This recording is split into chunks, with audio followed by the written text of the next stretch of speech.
Hi, my name's Jenny Goodrich, or the students at the Chamberlain School call me Mrs. Goodrich, and we are in my art room.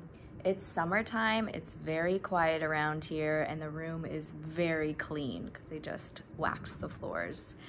Today, I'm going to be talking about how to create your own sun print, which is a perfect summer project. This is a warning. I talk to my students about failing all the time. And when I went to go create my own sun print for the very first time, I failed miserably. So today I'm going to talk about failing forward and retrying until you get something you like. At the beginning of the year, I talked to my students about creating, and you're not going to like everything that you create, but the more you make, eventually you're going to make something that you're really proud of and that you do like. So I'll show you my first few steps of dyeing with natural dyes, the fabric, and then moving on to sun printing, which was first a big fail and then finally a success. Let's go over some items that you will need.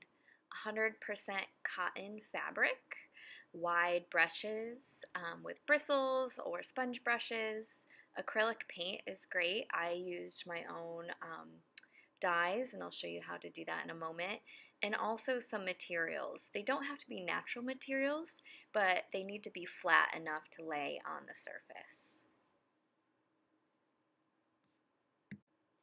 Now, you can absolutely dye your fabric with acrylic paint. However, I wanted to try to use some natural dyes.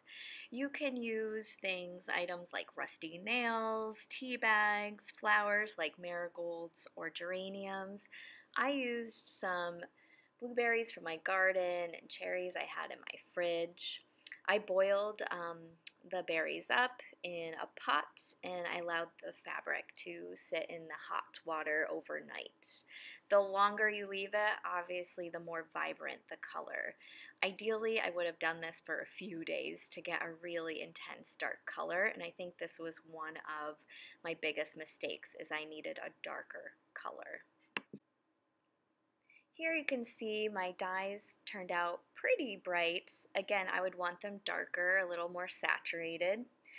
After my dyes were ready, I collected some local flora, and I had brought some pieces back, some plants back from Colorado, and my idea was to create half of my prints were going to be Colorado plants, the other half Vermont, and kind of compare them. I brought back some spruce tips. I also brought back aspen leaves and a couple other wildflowers to compare to a blue spruce that I had in my yard, and also some wild aster. Let's check out what it looks like when you assemble them. So we have our dye pieces, and now we will assemble them and lay them flat on the porch. It's important to lay your items flat onto the fabric on a flat surface in direct sunlight. Now, to prep my materials, I actually flatten all of the leaves and flowers here.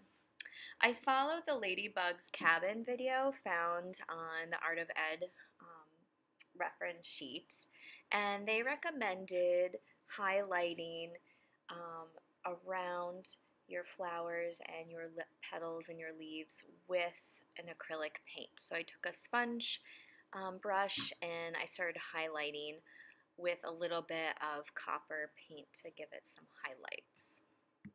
Throughout the day, I kept checking my sun print, and I just noticed it was not working. I tried to troubleshoot this. I placed a piece of glass over to do a couple things to lay the plants flat against the surface of the cloth, but also to help heat up the surface below.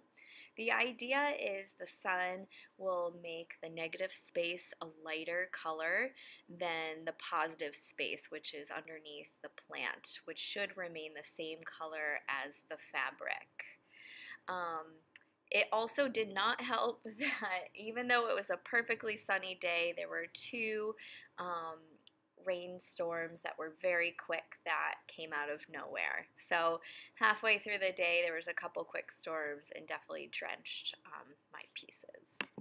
So after 8 hours of sitting in the sun, these are the results of my sun prints. I think the only reason you can kind of tell they're a fern or they're a leaf is because I added the acrylic paint in the negative space. So to me, this was just not good enough. This was not the ones I saw online. I wanted it to look more like the one that I saw in the Smithsonian of the elderberry at the turn of the century, where there is this really strong contrast between the negative and the positive space. So back to the drawing board. I decided to skip the natural dyes and I went right for the acrylic so that I can control the saturation much quicker.